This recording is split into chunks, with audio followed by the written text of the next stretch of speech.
สบายดีเพื่อนทุกคนมื้อนี้มาเว้าถึงบุญห่อข้าวสลากหรือว่าข้าวสากคำว่าสากมาจากคำว่าสลากเฮาจับสลากเฮาบ่ได้เอาสิ่งของนั้นออกมาจับมีแต่เขียนชื่อสิ่งของใส่เจียนั้นแล้วจับเอาเจียนั้นภายในเจียนั้นมีชื่อสิ่งของ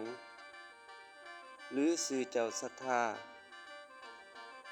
พระสงฆ์สามเณรจับถือสลากของผู้ใดเจ้าศรัทธานั้นก็ถวายตามสลากนั้นการเฮ็ดบุญประเพณีนี้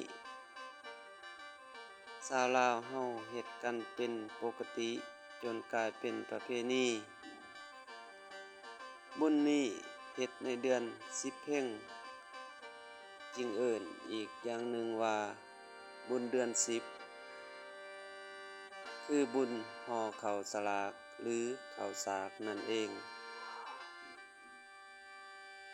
กะท้ายคลิปนี้ขอให้เพื่อน